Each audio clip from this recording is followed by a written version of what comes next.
Hello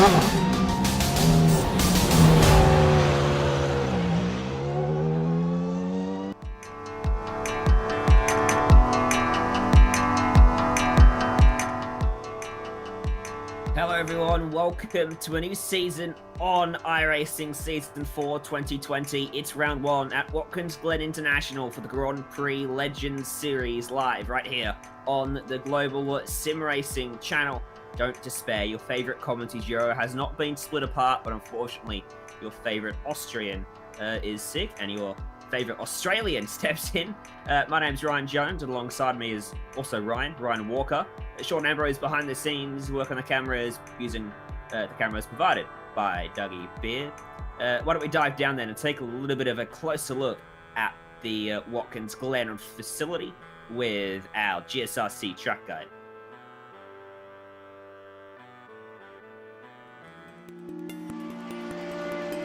Welcome to Watkins Glen International. Situated in upstate New York, just south of the Finger Lakes, this track has seen it all. Few road circuits can boast hosting Formula One, IndyCar, NASCAR, and IMSA during its history.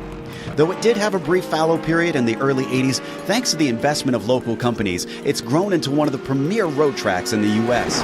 With 4 layouts to choose from that range between 2.5 and 3.5 miles in length, lap times can vary greatly. But it also means it's suitable for lots of different levels of racing, from amateur to pro. The one thing that stays consistent no matter which car and which layout you're using is that Watkins Glen means speed. Many of the straights are very long, and the majority of the corners are fast sweepers. Some of them include a surprising amount of banking as well. Combine that with the proximity of the barriers, and this historic circuit retains a very old-school feel. Drivers in lesser-powered cars can expect drafting battles, while higher-powered machinery will test the skill and bravery of their pilots. Some of the turns are visually iconic, such as the carousel and the S's. Others, like the inner loop, the chute, and turn 9, greatly challenge even the expertly skilled. And of course, we haven't even mentioned the drastic amount of elevation change drivers experience. Between its rich history and popularity among drivers, this track stays busy and seems likely to be that way for a long, long time.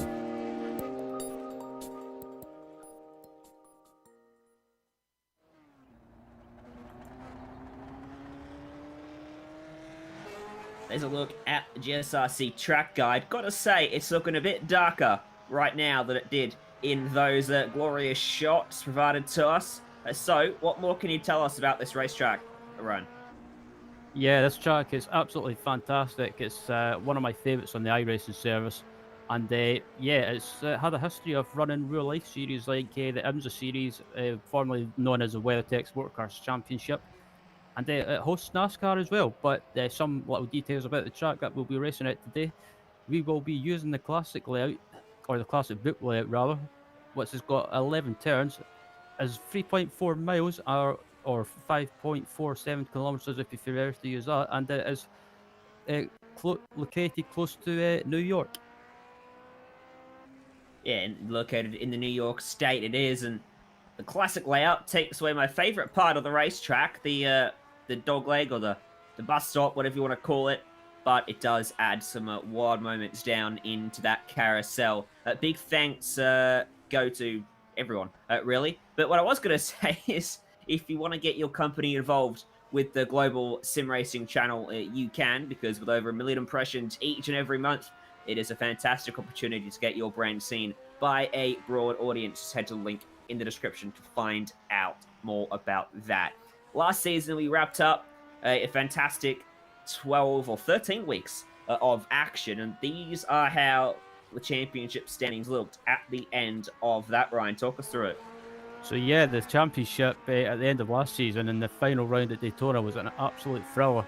It went right down to the wire, and that was battled out between Rob Olenek and Mick Claridge, with Olenek eventually coming out as the winner after some major contact with Claridge, which sent him rolling rather.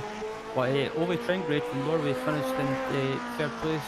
Fourth place was Nicola Cocci from Italy, and Rafael Dorado rounded out the top 5, who improved massively as the season went on. And Ryan, I believe you've got the standings for the F2 Championship. Yeah, so taking the F2 honours at the end of it all was Antti Karanen, 326 points. I think suffice to say he ran away with that one. Colin Bentley finishing second, his points total, just half that of the winner. Paco Risto just missed out on second. He was third. David Rossi fourth. And Andrew Ng in fifth. Nations Cup as well. It went the way of the UK. I don't know if I'm happy with this or not. I suppose I should be. I was born there. But still, US finishes second. Italy third. Norway fourth. Netherlands fifth. Hey, at least we beat the US. So, race details. Let's give everyone a nice refresher on how tonight's going to play out.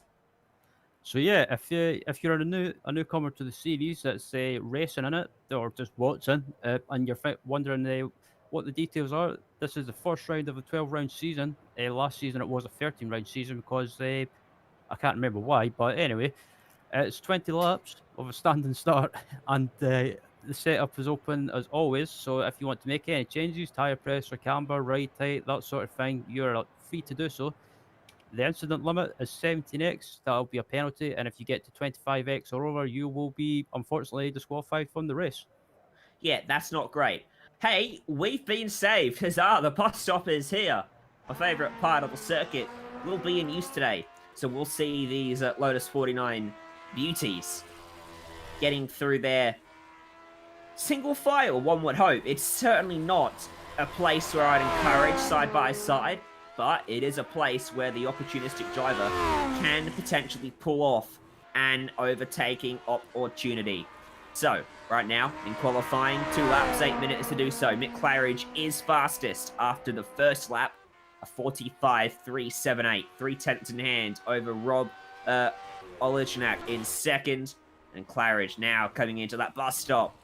2 very big apexes where you can use a lot of the curbing. Then you've really got to make sure you're pinpoint accurate with the second half of there as we look further back on the racetrack. Absolutely. Looking at Rafael Dorado at the moment, who's in the middle of a qualifying lap, and Rafael was one of those drivers that he had a slow start to the season, but he improved massively as the season went on, and he, like we saw in the standings, managed to finish in the top 5, and that was a great result for him. And I think this season, if he can keep out of trouble and he can be really quick in every race this season, he could be the underdog in this championship. Well, let's see how his second lap stacks up, needing half a second to eclipse Mick Claridge up at the top. He's not going to get it, but he will go to second place.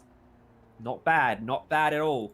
Mick Claridge, meanwhile, yet to finish his second lap, coming to the line now is Bill Tyler in 6th. He will stay 6th as he goes quite a bit slower on that lap.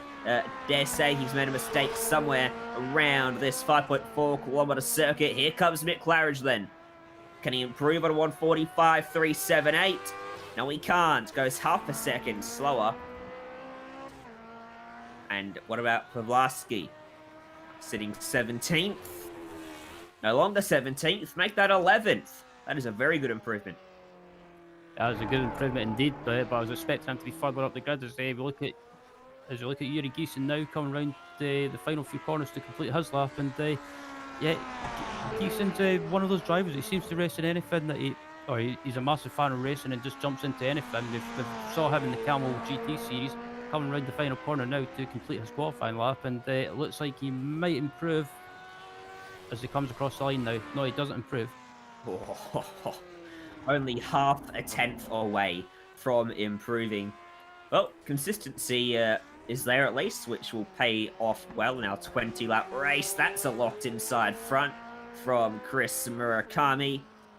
He's done a 47.196, and that will stay as his fastest lap because the second lap has already been completed. That was a 47.228.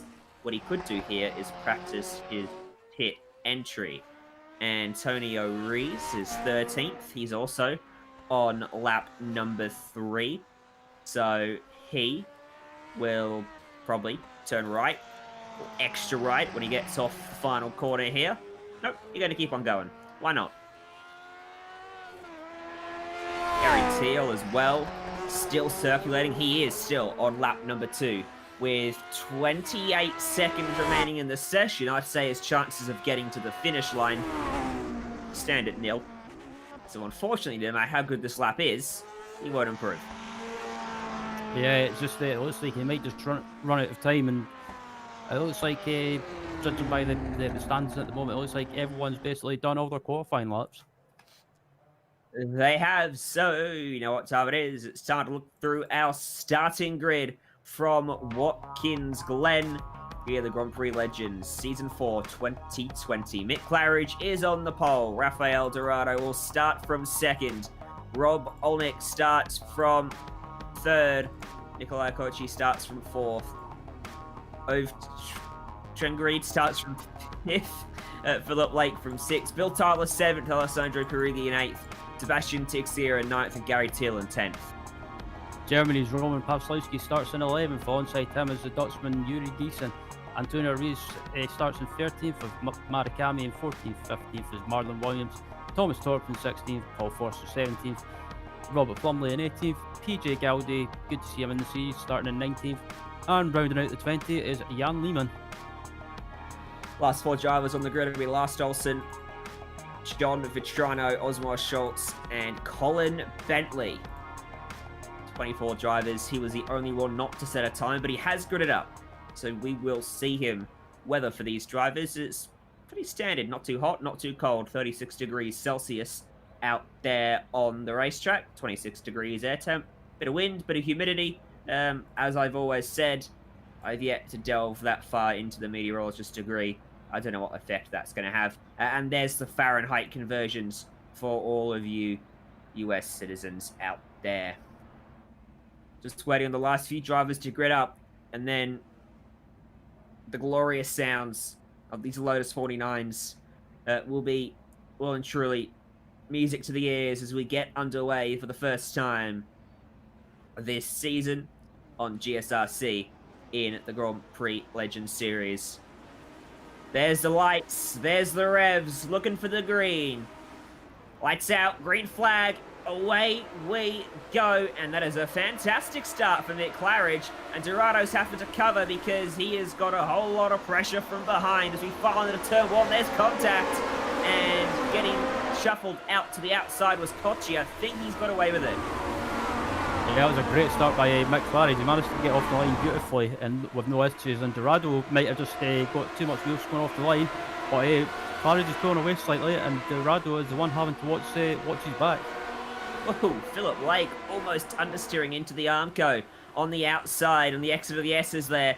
He drops a spot as a result to Alessandro Perughi as we filter through the bus stop for the first time, lap 1 of 20. You've got to give some margin here through one of the trickier sections on the racetrack and now into the boot section. Labelled such because from overhead it looks, well, a bit like a boot. Indeed.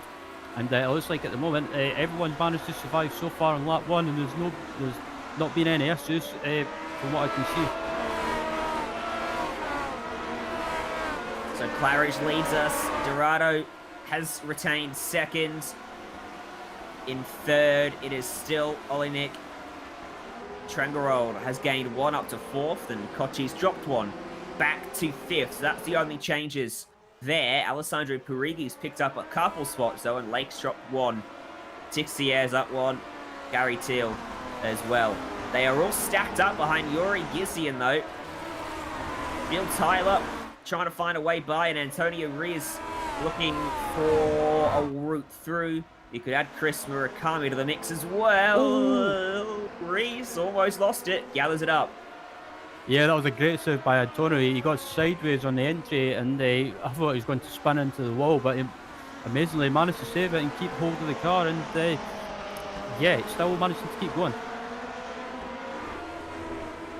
Meanwhile, Bill Tyler's got to the inside of Giesen, up through the S's. They run wheel to wheel, and eventually Tyler says, you know what? No. But then it's a slide from Giesen, and that allows Tyler back alongside. Even if he didn't want to be there, he is there, and into the bus stop. He's got the preferred line, late on the brakes. He takes the spot away and puts himself up into P10. Yeah, that was a great move by Tyler. He managed to get inside and get the move done before before the bus stop. And yeah, I think Yuri just decided that at this early stage of the race, there's no point making a fight of it at the moment. As back up at the front as well, it's still Mick Claridge leading the race from Rafael. Actually, Rafael Dorado's managed to catch back up to him, so Mick Claridge's got a bit of a fight in his hands at the moment. Yeah, the gap was 0.6 of a second when they crossed the line at the end of lap 1. Well, you can see with your very own eyes, it's well and truly not 0.6 of a second anymore. Cast your eyes to the top left, and you'll see the margin between first and second, or, as always, you can head to GSRC.TV for live timing and scoring of everyone in the field, no matter what we're watching on screen, which is currently an onboard. Over the left shoulder of Dorado, as Claridge, particularly strong through the final sector on this lap, I notice. Yeah, it seems to be, I've watched a few times as well, Mick seems to set his car up, not for the early stages of the race, but he seems to set the car up as for maybe when the track gets a lot warmer as the race goes on. So maybe just not pushing too much at the moment, just letting the track warm up a little bit, and then towards the end of the race he'll start pushing. But behind him he's got Dorado, and behind Dorado you've got Olenek, Trengrade and Nicola Coche, so that we've got a bit of a pack starting to form up here.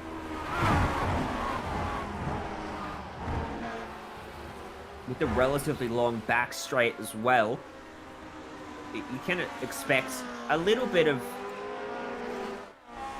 I suppose, a helping hand if you're the chasing car, closing up to the back of the car in front of you as they punch a hole in the air for you.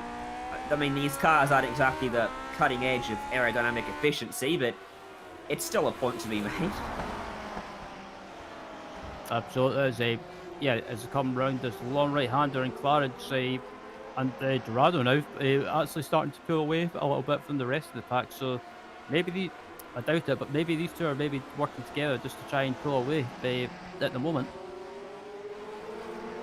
I've just picked up a change of position. Gary Teal has navigated his way by Parigi, so he's up to 8th place, and I reckon Bill Tyler is coming at Parigi at a rate of knots as well, looking to advance himself another spot up the order after getting by and subsequently gapping at Yuri Geisen, who's still got 2 cars or more for close company behind him.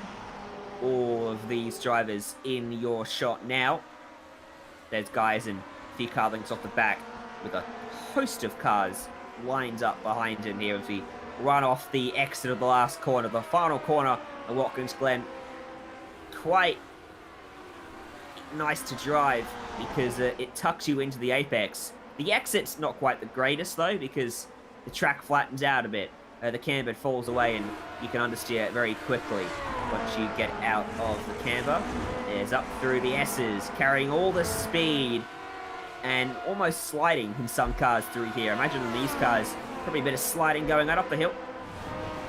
Yeah, I did some laps here offline yesterday, and just in preparation for the broadcast, and up through that SE6 and after turn 1, it's one of those corners you get ever so tempted to take a flap, but you can't with these cars because really they don't really have that much or hardly any downforce at all, or any aerodynamic downforce. So it's kind of you have to lift a little bit.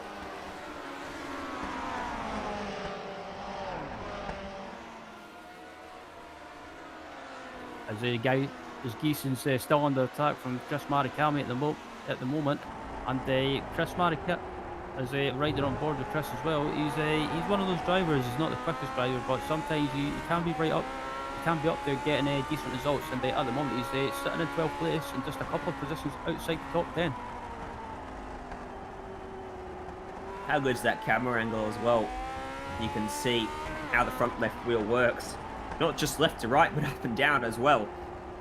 As all the suspension components going to work out. And did you note that slide from here he goes in right in front of us there as they came out of turn number 10. The rear end almost coming around on him. He'd be under a little bit of pressure right now as well, with Murakami stalking him so close. He's only about a car length or so away from being in that area where he could probably have a look up the inside. He almost got there for turn 1. Yeah, I think he maybe tried to not go for a loop, but just show Yuri that he's behind him. Maybe just sneak out and try and distract him and make him make a mistake on the exit of turn one. But they come up through the S's now, and it looks like I thought Yuri clipped the wall there for a minute, but it was just he was close to the wall anyway, and it looks like Marikami has got the run as they head down to the bus stop. Can't do anything with it except go slightly offline through the bus stop. A bit too shallow, and that screws up everything, including his entry to the carousel. So overtaking opportunities here. Obviously turn one's the big one. You've got to make sure you exit well off the final corner to get that one done. And then of course there's the rather optimistic, but definitely still a possibility, move into the bus stop. That one rather relies on the car being overtaken to lift off. If they don't, it becomes very sketchy very quickly. Through the actual boot section, there's not many opportunities. Maybe right at the bottom, but the previous corners got a reasonably fast exit, so getting a run to do so is quite difficult. And then these last two corners simply 90-degree left into 90-degree right. Again, the preceding corner doesn't lend itself to getting a run to be able to poke one up the inside without having a big dive. So really, you're angling for turn one or the bus stop. Absolutely. As looking at the leaders as well coming up through the S's, and I love this section of the track. It's just because if you nail it, it just feels so rewarding. And with turn one as well, you want to try and get a good exit as much as possible, because you want to try and carry as much speed up through the S's section as possible without being up the hill, as Claridge and Dorado come through the bus stop now, and Dorado still can't get close enough to try and make a move. The speed they get up to so quickly as well. They're at 290. Right as Dorado jammed on the brakes to get that one slowed up into the bus stop. So much horsepower through these machines, and they're so old as well. Yeah, imagine tearing these through European circuits back in the day. Not that I can remember it. P8, meanwhile, has a little bit of a battle unfolding. We've covered it a bit already in this one. Gary Teal, Alessandro Parigi, Bill Tyler. So Tyler has very much got to the back of Parigi, but it's looking like Parigi might be coming back at Gary Teal. Last time by, lap times, a tenth of a second in favour of the middleman there, but 3/10 quicker than him was Bill Tyler. Yeah, Bill Tyler's putting in a great run at the moment. He's absolutely flying, and he's caught, like you mentioned, he caught right up to Alessandro, and they put him under huge press at the moment. And with Alessandro being under huge pressure, it's allowing Teal ever so slightly just to pull away and build up a bit of a gap, because it looks like Bill Tyler's got the run and Alessandro Parigi possibly as we head down over the line into heading down to turn one. P3 is really tightened up. Rob Olenek is coming under a lot of pressure from over at Trengareed. We're on board with him. Down the back straight. Does he get close enough? No, not quite. But he is right there through the bus stop. Pick your line carefully, then get the power down for a short burst and carry it as far as you can into the carousel while keeping it turned. A little bit of banking there certainly helps. And then off into the boot. Coming through the boot means you can carry more speed through the carousel than if you were taking the cup layout, which is fun. But if Ove can keep himself this close through the last sector, he might be close enough for lunge at turn one. It's possible. I mean, over Trengareed at the moment, it looks to be slightly quicker than Rob at the moment, and for people that say watch the past broadcast of the series, they'll recognise how much over Trengareed loves to throw his car around and set the car up to be really oversteer. So it seems to be working as his advantage at the moment. But on the other hand, or on the downside rather, if you slide around too much, it can possibly make the rear tyres overheat. I think Ove is just falling a little bit too far back. Throws it in quite deep to the final braking zone there, but not close enough. So he's about 5 car lengths back as they cross the line in terms of time. That equates to 4/10 of a second, which is curiously also the gap between first and second. So let's go there and have a look at it. Through the S's, to the eye, it looks a bit bigger actually. Dorado behind Claridge. If we can get a shot down the back straight, you'll see all 4 of these guys as they come down the back straight. Claridge, Dorado, Olenek, and Trangarede filtering into the bus stop. And 5th place, Nicola Kochi is entering the picture quite quickly. Last time by 3/10 quicker than Olenek, 4/10 quicker than Trangarede.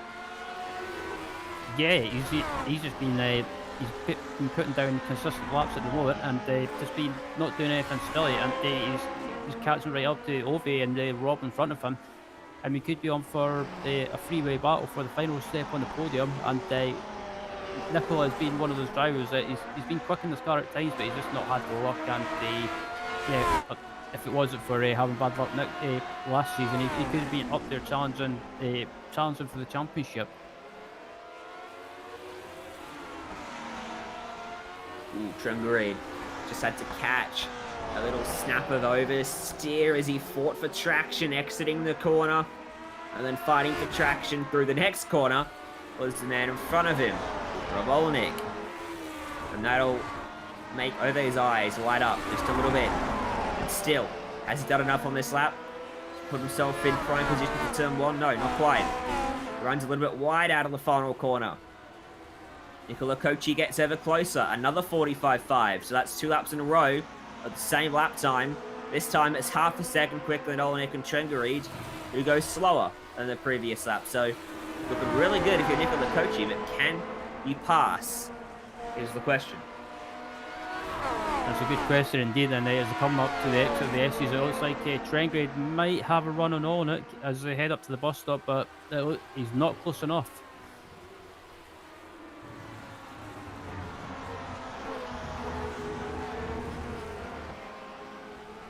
Just come round the carousel. Oops, sorry, Ryan. No worries. It's okay, Ryan. It's lapped car about to get in the way. This is... No! It's Rafael Dorado. Okay. So Dorado, I'm going to say, has made a mistake through the bus stop. And he has fallen right back into the clutches of the P3 battle. That checked up Olenek. Trangarede saw an opportunity and went to the outside at the bottom of the boot. And it's allowed Kochi up the inside. So Kochi moves up into P4. Trangarede drops a spot. And Dorado suddenly a long way away from the race lead. Yeah, I just watched the replay from my end, and it looks like Rafael Dorado just carried too much speed on the entry to the bus stop, and he got a slowdown. Gonna get a replay of it for you up on your screen. This is what happened to Rafael Dorado as he comes up through the S's. Mick Claridge in front of him now. At this point, it was 0.6 of a second. Now it's 2.4 seconds. We're on board with him, and he's just going to push it a bit too deep in the braking zone. And then, can't get it pulled up and turn to the right. Goes straight across the grass on the inside. Throws him offline with the grass on the next stage of the bus stop, and probably gave him the slowdown to clear as well, which is what allowed the rest to close right up. And what that's done as well is gave Mick Claridge a chance to get away and build a bit of breathing space and build up about 2.5 second gap. So Mick Claridge, under like last season, he was under pressure in the early stages, and the others behind him have made mistakes, and it's allowed Mick again in the first race of the season to pull away and just build a bit of breathing space for him. Yeah, so Claridge can afford to breathe a bit easier now as we pass race distance, and it suddenly looks a lot easier for him. Not easy, though, by any means. Dorado's starting to ease back away from Olenek. There is Claridge up on your screen in his yellow number 2 machine. Cruising away. Like a Sunday drive.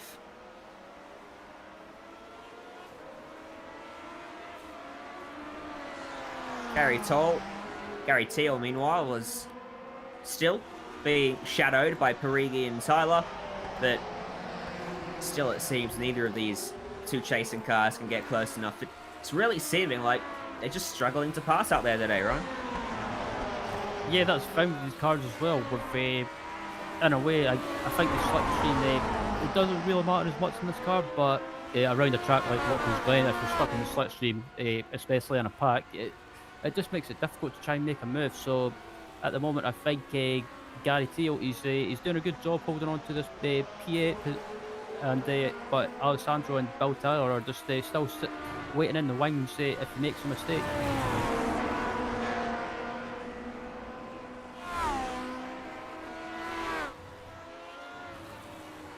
We'll go back up to the front though. The top 5 battle, or the podium battle. Kochi, after getting by Trengareed, rather gifted that spot. Setting sights now on Olenek. Has forward into the trap that Trengareed fell into. About 4 or 5 car lengths back, not close enough to look. And not able to claw that last little distance closer to the tailpipes to be able to summon up the inside. At this point, it's a pressure cooker. You're just trying to force the other driver into a mistake, but in these cars, mistakes are not uncommon. In fact, I think I've seen everyone make a mistake in this group. They're all sliding. Olenek sliding there, but not by much. Dorado's still edging away from them, but he's edging back towards Claridge, but only at a 10th of a second on the last lap. So, if he's going to get there and needs to pick up the pace just a fraction. Down the main straight we go. Under 10 laps to go now. It is 9 to go. Here at Watkins Glen, a 45.9 for Claridge, a 45.6 for Dorado. That's more like it for him. 46.0 for Olenek, 45.9 for Kochi, 45.8 for Trengareed. And that 1/10 of a second that Kochi found has put him right on the back of Olenek. But Olenek was super committed up through the S's and managed to pull a car length. A crucial car length. Yeah, absolutely. Olenek he was absolutely committed, like you say, up through the S's, and he just basically never lifted by the looks of it, and he's doing absolutely everything to keep hold of this P3 at the moment. But Kochi and Trengareed at the moment are still keeping him honest, and I think this battle is going to go right down to what's riding on board Trengareed at the moment. He's getting sideways there as he just manages to hold it.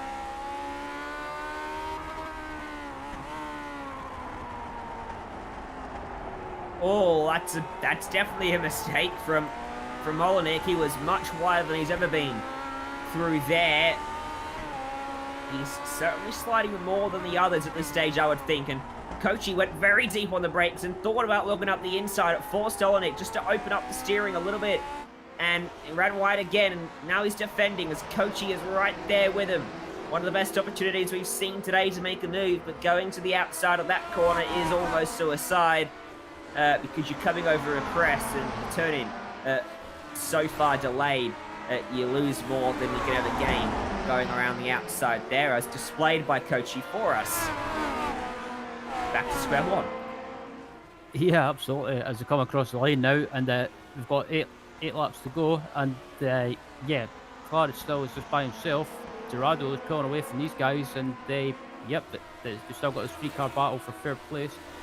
And behind this pack as well, there's not really anyone challenging, so at the moment it's mainly a 3-car battle. It's coming up through the S's now, and it looks like Kochi is going to be under attack from Ilve Trengareed on the run up to the bus stop. Trengareed tucked right in behind those rear tyres up through the S's, but was so close that he had absolutely no extra speed going down the back straight. So when he pulled out, he went nowhere, and he wasn't alongside into the braking zone, so he will stay behind Kochi for now. Claridge, meanwhile, responded to Dorado's pace, improved his pace by 0.3 of a second over his previous lap, and it ends up being 0.2 quicker than Dorado's previous lap. So Claridge responds, and Dorado's mission gets harder again. I think anything Dorado's got now is going to be answered by Claridge. I don't think Claridge is pushing as hard as he can. There's no reason for him to. He can just manage that gap, keep responding to whatever Dorado throws at him. Love the old school get-up that these virtual avatars adorn when we jump into our old school cars on the iRacing service. We even got our old school director in the booth for this series. He didn't like that comment. But anyway, yeah, riding on board with Dorado heading into turn 1, and yeah, I think Claridge at this point of the race is just maintaining the gap. Just he's not overdriving, he's not pushing all the time. He's just maintaining that gap, just doing what he has to do. And I think at this point, with 7 laps to go in the race, Dorado, he doesn't have an answer. And I think Dorado, he's just I think he's doing something similar as well, just trying to maintain that second place. As he's pulling away from this battle for P3 behind him.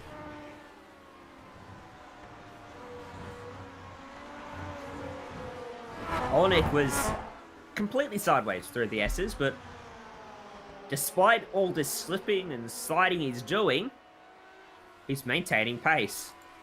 At least over the drivers behind. It's not got much comparative to drivers in front, which are Claridge and Dorado, but doing enough for a podium at the moment is Olenek. I do wonder, though, if those tyres are going to start to really scream and protest when we get closer to the end of this one. Into our final couple of laps, maybe, he might really start to struggle from the amount of probably overheating those tyres are going through. Every time you slide, tyres are going to raise up in temps. Yeah, it's possible. I think what was it? Just watching coaches, where he gets a bit sideways and manages to hold it. But yeah, I think the person that's in the prime position in this battle is Ovi Trengri. He's just sitting there. He could just sit there, plan what he's going to do if he gets close enough, and maybe go for it on the last lap. Mick Claridge comes up on a laps car. Paul Foster, who stays right and well out of the way. Foster running 19th in this race. 3 laps down now after picking up damage earlier on in this event. Couple of retirements as well. Robert Plumley, Antonio Reis, and Angelica Pawlowski have all retired from this race, so 21 cars left running.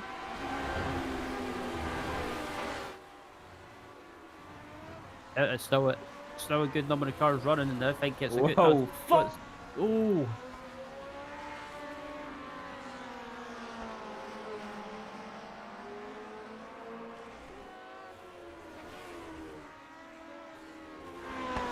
Through the bus stop, and Trentbury was Australian internet. Meanwhile, that's allowed Kochi and Olenek to get side by side, and Olenek trying to fend off Kochi. Not going to do it out there, buddy. Kochi goes up to P3, and all of that good work from Olenek goes down the drain just like that. Yeah, the battle's still going on as well. Olenek and Kochi are still going at it, and it's all kicking off in the closing stages of the race now, as this battle's still going on, and I have to say, arrived for the first round of the season. I think this is a good preview of what to expect for the rest of the season. Certainly, Trengari has had to take the tow back to pit lane with a distinct lack of an engine cover now on his car. He'll be sorely disappointed with that after challenging for most of this race for a podium spot.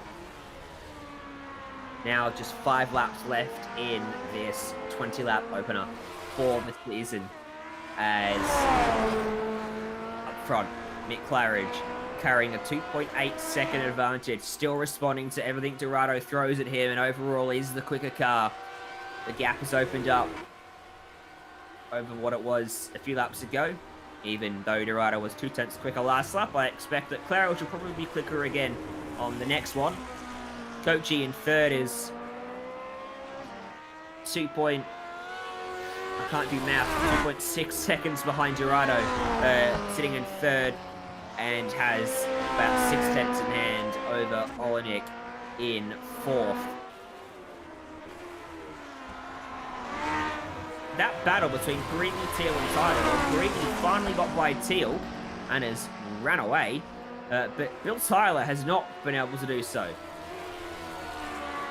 Yeah, Tyler's stuck by Teal at the moment, and he can't really do anything about it at the moment. He's come through the S's now. I think Tyler's best chance is trying to get a good exit on the exit of the S's, and he's getting closer a little bit, but I don't think he's close enough as we're head up to the bus stop now. So maybe the best chance for Tyler is to try and get a good run on the exit final corner, heading onto the home straight.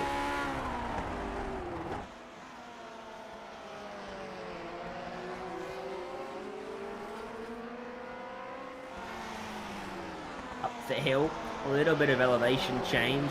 Well, let's just say a lot of elevation change at Watkins Glen. Obviously up through the S's, but also when you dip down through the boot section and back up to rejoin the level at which most of the track sits on.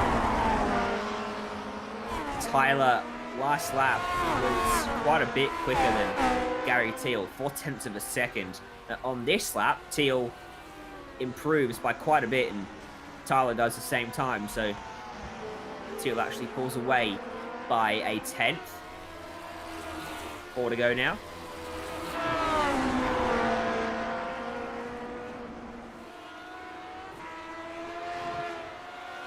Absolutely. Go ahead.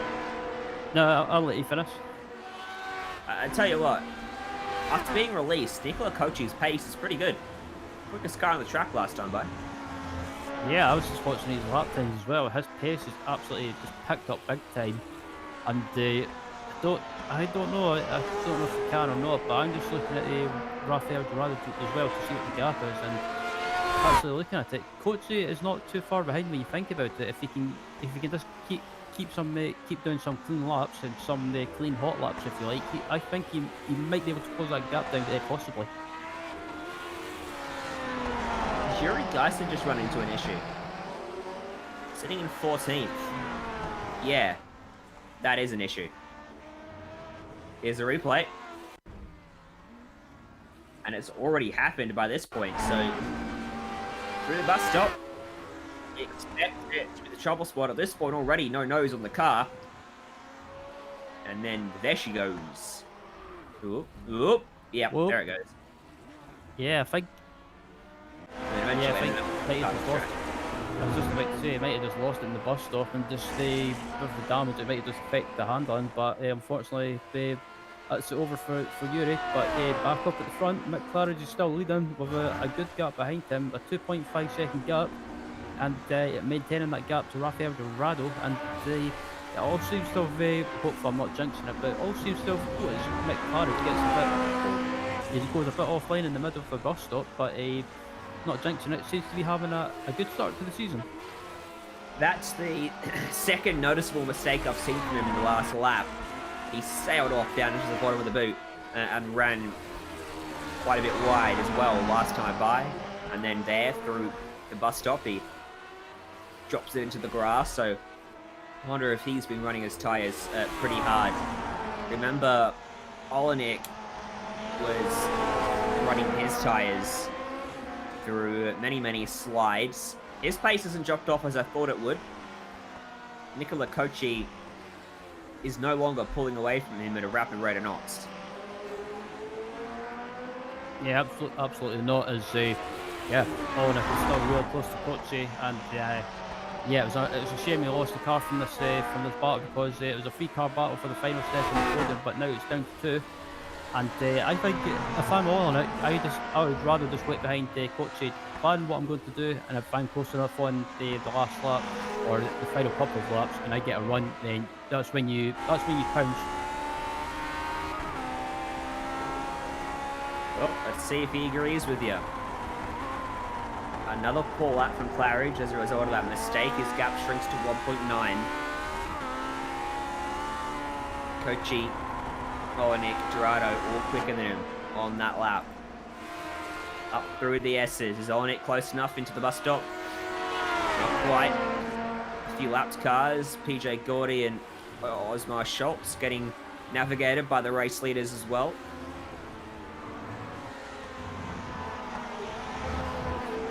PG Gowdy I recognise from the Weekend Warriors League, so it's good to see PG giving the Lotus 49 a shot as well.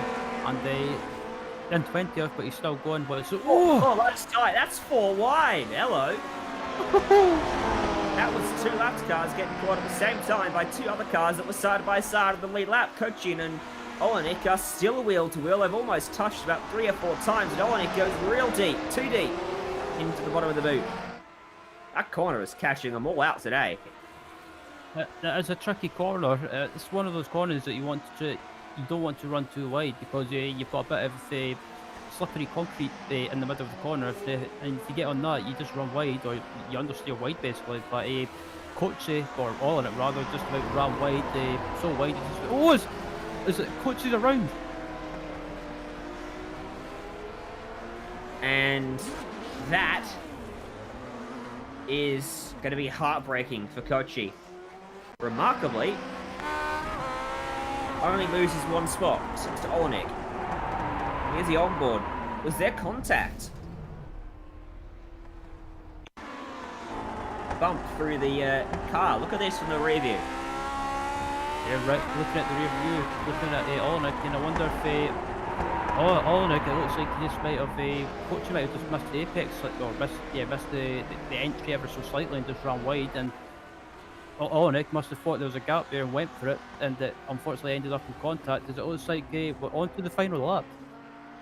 We're on to the final lap. Coachy is limping the car home, currently 5th. Don't think it'll finish there. The car is in a very, very bad way. I think steering, engine, everything wrong with it.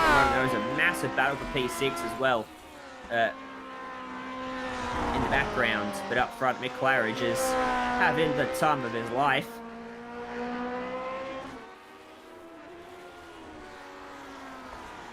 Through the boot for the final time, Mick Claridge started this one from the pole. Had some early pressure from behind from Rafael Dorado. Dorado then made that mistake, and ever since then, Claridge has had pretty much everything to respond to Dorado's times behind. And as he comes back up onto the full, always used part of the Watkins Glen circuit for the final time, it's going to be the first win of Season 4, 2020 for Mick Claridge. It's going to come in round 1, the Grand Prix Legends Series at Watkins Glen International.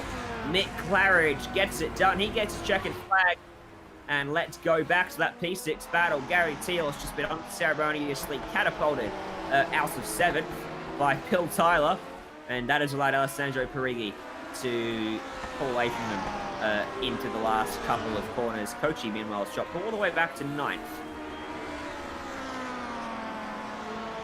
Yep, and it looks like everyone's settled down now, or basically that's most of the battles over and done with. As Gary Teal, strangely, he actually decides not to try and get to the finish line. He just dives right into the pits.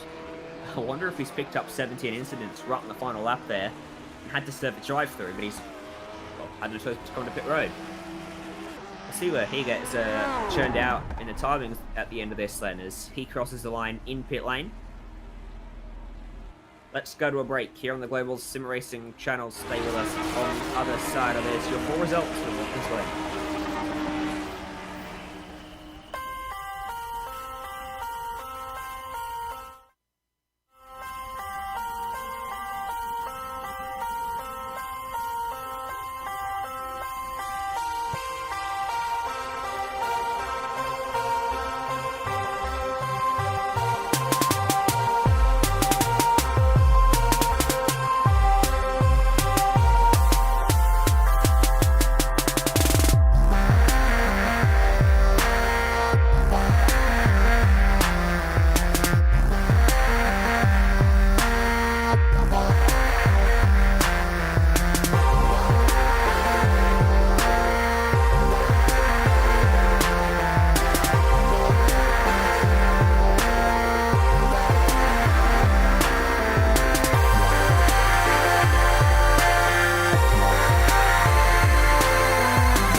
Welcome back to Watkins Glen International, our round one coverage of the Grand Prix Legends Series here on the Global SimRacing channel. We've wrapped up the race, and this is how it looks after 20 laps of running.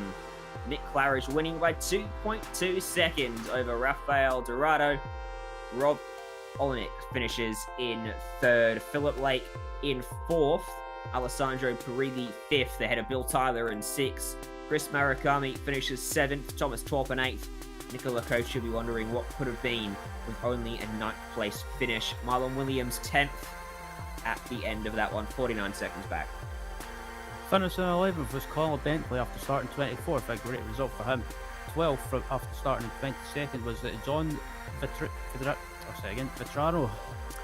And 13th was Jan Lehman, Gary Teal on 14th, 15th was Osmar Schultz, 16th Sebastian Texier, and 17th was Yuri Giesen, and the rest of the pack were either one lap back or retired from the race or were too far back to be classified. Yep, Paul Foster, Robert Plumley, Antonio Reyes, and Roman Pavlovsky round out your 24 cars that made the top split of this race. Let's have a chat to Rafael Dorado then, who finishes this one in second place after starting from second place. Rafael, though, in terms of pace, it looked like you had enough to match Mick. Certainly the mistake you made didn't help matters in terms of trying to find a way by him. Yeah, I think I had a great race. I am very happy with my result, even though I didn't win, because I was kind of spying on Mick during the week to see his practice, how much he was practicing and his pace. And the dude did 12 hours of practice this week, which is insane. I mean, I do a lot of practice, but I usually average around 10 hours a week. And just this week, Mick did 12 hours. So just to be able to keep up with Mick after he'd done so much practice and he has so much experience in this car, I am very happy with the result. Hey, well, if you're happy with the result, well, that's all that matters. And the second place is certainly very good, and it sets you in good stead as we begin the season here at Watkins Glen. Back to the normal 12-week calendar. So looking ahead, what are you eyeing off for your championship aspirations? I want to win. Yeah. Last championship I was learning, but this one I want to win for sure. Haha, yes. Set the goals and then go and smash them. So go win the title. This is what we want to see from you, Rafael. And certainly, there's only one swap better you've got to do to get it done next time out. Are you looking to put in a bit more preparation next week? And if you do you think you've got what it takes to get by Mick? Or whoever else? Yeah, I mean, probably it will be Mick again, as always, because he's the benchmark in this series, really. And I see that I need to step up my game if I want to be able to start winning, because he is on a mission as well. I mean, he's not slowing down. Yeah, he's pretty good, isn't he? But for you, second place today, who you want to thank for helping you get it done? I want to thank all of the Lotus 49 community, of course. A group of great guys. It's always really fun racing with them. Also, I want to thank Christian Challenger for helping me out with giving me some driving tips, some preparation tips, and help with setups. And also, thanks the GSRC broadcast, because you guys always do a great job. So I'm always really happy to watch the broadcast back to back. Thank you very much. We will pass it on to Stefan, who is normally the man up here in the booth. You'll have him back next week, don't worry. But thank you, Rafael. Good job today. Thank you very much, guys. Rafael Dorado comes home with a second place finish, but it was one better than second for the man joining us now, setting bar with Ryan Walker. Yeah, Mick Claridge's having a great race and a great start to the season. Starting in pole position, managed to hold on to that first position for all of the race. And Mick, you were under pressure from Rafael in the early stages of the race until he made that mistake in the bus stop, and that allowed you to pull away. But you must have been thinking, you must have been thinking that Raphael was going to make a move at some point. I was expecting it, yeah. He'll probably been telling you the same story I'm going to, but we've put in so much work. He just told me now that we've both done 12 hours practice altogether, in our separate sessions, on VRS, following each other. And he was fast straight away this week. He should have won Thursday. He gapped me Thursday easily. I was nowhere Thursday, so I'd done so much work on the car to get it quick. And it should have been closer in qualifying because he messed up his first lap, and the first lap's always the fastest lap. So it should have been closer in qualifying, maybe half a tenth in it, if that. And then it would have been the same all the way through the race. There's just no difference in lap time between us. So yes, I was expecting it. Our cars were different. Our cars were quicker in different places. So I was quicker up the S's, and then he was quicker through the rest of the lap. So it was like a real lottery. What was going to happen? Where he would make a move, or if I could get away. So yeah, it's a shame he got. I think he got a slowdown. Did he? I didn't even know. But I just looked in the mirror and he was gone. So I assumed he got a slowdown in the bus stop, which is annoying. Should have been a good battle all the way through there. He deserved to be able to battle me there because he did have the pace this week. And with regards to that, for the new season, do you think is there anyone? Do you think, or is there anyone that you think could challenge you for the championship, or anyone that it's worth keeping an eye on? Or do you think Raphael could be one of your main threats? He's going to be one of my main threats, yeah. But there's, as you know yourself, you got all the guys there: Nick, Rob, Uwe. Uwe doesn't practice whatsoever. He won the race last night, which was a joke. So yeah, all the guys, all the main guys. I think Michel's coming back halfway through the season, so he's going to mix it up. If he turns up, he's going to scare us all, So yeah, no, it's going to be a close one. I think it's going to be a close battle all season, I think. And lastly, heading into next week at Laguna Seca, is it a track you enjoy racing on? And if so, do you think it'll be? Do you think you can win again next week, or do you think it'll be a lot more closer, a lot tighter due to the nature of the track? I don't think it'll be as tight as it was between me and Raphael today. But it's not one of my favourite tracks at all, and I'm not going to be out of practice until Thursday night anyway, so I'm going to be down on practice. So if I can get on the podium next week, I'll be happy with that because, yeah, I'm going to be on the back foot from the word go. And lastly, before we let you go, is there anyone you want to give a shout out to or any thanks to? Oh, yeah, there's loads of people. They all know who they are, but the main two are the McKenzie brothers, and you can mess with them now. Oh, okay. Good to hear. Well, thanks for joining us in the booth, Mick. Congratulations. Did that throw you off, Ryan? Did that throw you off, mate? Yeah. Well, when it comes to when it comes to you, okay, Mick, you always throw me off. So yeah. Ryan, never mess with the McKenzie brothers. How's that? Yeah, that sounds good enough. All right, cheers, guys. See you later. That was the race winner, Mick Claridge, joining us in the booth, and Ryan, for a first round of the season, that was really good racing.